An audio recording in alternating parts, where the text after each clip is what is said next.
Bonjour à tous, aujourd'hui on va répondre à la question de Hubert qui souhaite savoir lorsqu'une personne se suicide, elle met fin à sa vie terrestre prématurément.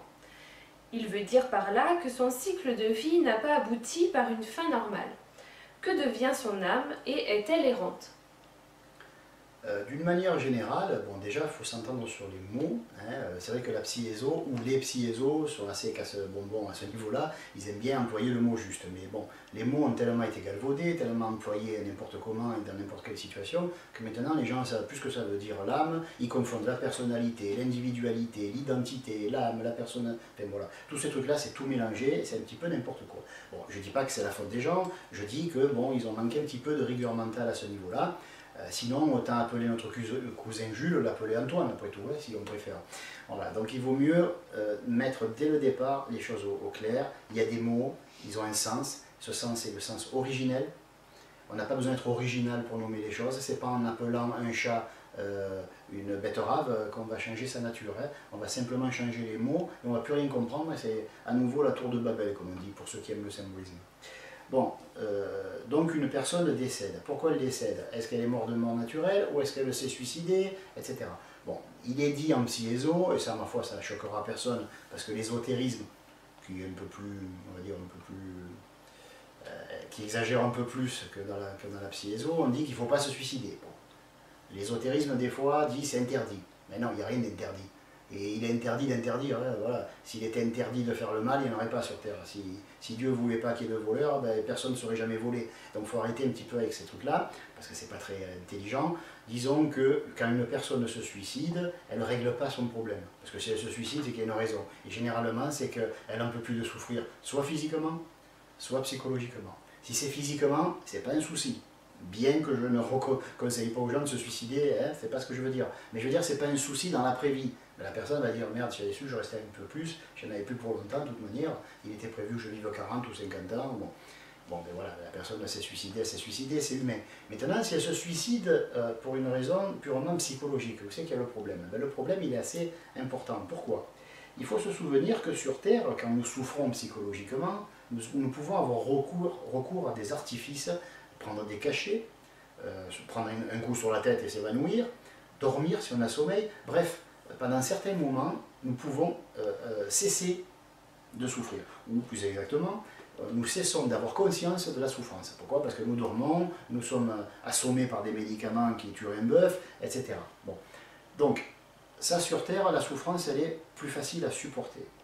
Mais si nous mettons fin à notre vie, si nous mettons fin à notre vie, que nous nous suicidons, qu'est-ce qui va se passer? On va arriver de l'autre côté, on n'aura plus de corps, on n'aura plus besoin de manger, on n'aura plus besoin de boire, on n'aura plus besoin de respirer, et on n'aura plus besoin de dormir, et on sera immortel, et on sera conscient 24 heures sur 24 pour l'éternité. Waouh! Vous imaginez ce que la personne va subir. Parce que j'ai oublié de préciser, le fait de mourir n'empêche pas de souffrir psychologiquement.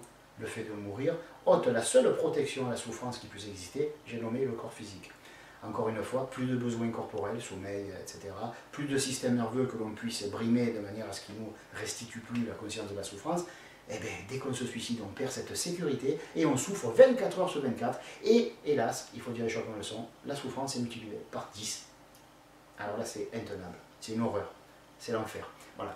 Si les gens ne connaissent pas l'enfer, ils ont qu'à essayer de se suicider pour voir ce que ça fait en ayant des problèmes psychologiques. Donc, qu'est-ce qui se passe? Il y a plusieurs cas de figure. Heureusement, depuis quelques centaines d'années, il y a une espèce de collège, on va le dire comme ça, parce que je ne sais pas nommer ce que je vois. On va le dire, ils n'ont pas de nom, ils s'en foutent, il n'y a que sur Terre où on met des étiquettes à tout. Il y a une espèce de collège, on va dire, de gens, de braves gens, de braves femmes, de braves mecs, qui s'est formé et dont le boulot est de suite se précipiter pour recueillir la personnalité qui vient de se suicider. Bon. Parce que c'est pas l'âme qui est de l'autre côté, c'est pas l'âme qui devient errante, c'est pas l'âme qui ceci, qui cela. Je le rappelle, nous avons un soi, le soi envoie une extension sur Terre, et qu'est-ce qui anime cette extension, la personnalité? C'est une âme. Et quelle âme? Elle n'a pas une âme on n'a pas une âme pour chaque extension, on a une seule âme pour toutes les extensions d'un même soi. Ou si vous préférez, le soi a une âme, qui est à lui, et c'est cette âme dont il prête une petite partie pour pouvoir animer, de animus et anima, offrir des processus mentaux, offrir des émotions qui vont avec. Voilà, c'est ça l'âme, hein. C'est ce qui nous anime, les pensées et les émotions. Donc on a une seule âme pour toutes les extensions de même soi. Donc il ne peut pas y avoir d'âme errante, parce que l'âme, elle n'est pas à tel endroit ou à tel endroit. L'âme, c'est une espèce de grand chaudron dans lequel sont mélangés les états d'esprit, les processus mentaux, les émotions, le vécu, la mémoire de toutes les vies d'un seul et même soi. Bon, donc quand une personne quitte son corps, elle ne quitte pas l'âme, elle ne devient pas une âme, elle est toujours une personnalité, c'est-à-dire un ensemble, un moi, hein, une conscience personnelle, qui n'est pas encore individuelle, mais qui est personnelle. Cette conscience personnelle se retrouve de l'autre côté, elle a un corps qui ressemble à celui qu'elle vient de quitter. S'il avait des membres en moins, le membre il y est, il n'y a pas de souci.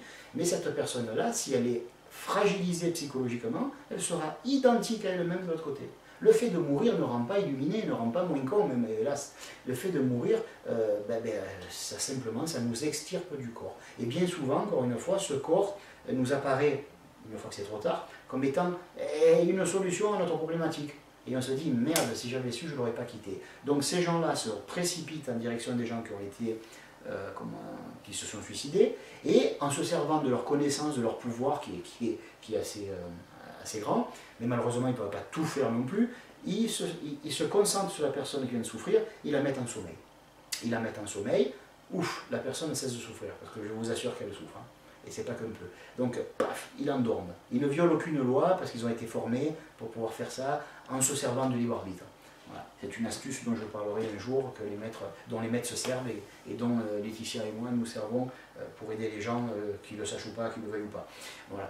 Le libre arbitre, c'est une chose, mais ne pas être informé comme peut être aidé, c'en est une autre. Voilà. Donc on peut passer outre certaines lois en réagissant, en étant intelligent, en se disant si la personne savait qu'elle pouvait être aidée, eh bien, elle accepterait de l'être. Et donc pouf, la loi, elle est contournée, elle n'est pas violée. Donc ces êtres-là arrivent, ils font allusion à cette loi, qui est la loi de haine, non, je ne sais plus, je confonds avec l'autre. La loi d'amour, pardon. Et cette loi qui est au-dessus de toutes les lois, permet à quelqu'un de faire une chose, même si elle est interdite. Parce que l'amour, il n'en a rien à carrer des interdictions, il passe au-dessus de tout. L'amour est Dieu. Bon. Donc cette loi d'amour fait que la personne arrive, enfin ce groupe de personnes arrivent, ils sont, je ne sais pas, je ne vais pas les compter, mais ils sont une mafia, ils sont un paquet. Donc ils arrivent, paf, ils mettent l'autre en cocon, ils perdent conscience, ils ne souffrent plus.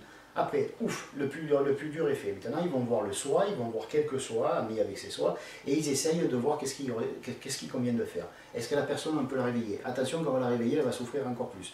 Bon, on ne la réveille pas, qu'est-ce qu'on fait? On la réincarne de suite? Que veut le soi? Que dit le soi? Parce que c'est lui quand même qui a son mot à dire. Donc la plupart du temps, je ne dis pas tout le temps, mais la plupart du temps, il va dire, bon allez, on va la renvoyer vite dans la chair, mais il faut savoir que quand on renvoie une personnalité qui est décédée, qui est de l'autre côté dans la chair, on la tue, elle meurt. La mort n'est pas quand on meurt qu'on quitte le corps. Parce que de l'autre côté, on continue à être ce qu'on a été sur Terre psychologiquement pour l'éternité durant. Par contre, si on se réincarne, la mémoire est effacée. La mémoire vitale, hein, c'est-à-dire une partie du corps vital, où il y a un atome germe, ce qu'on appelle, et cet atome germe peut enregistrer à l'infini. Hein. Il a le même pouvoir que Dieu, puisque c'est une particule du divin. Et cet atome germe, si on le réincarne, on l'efface. Donc c'est perdu.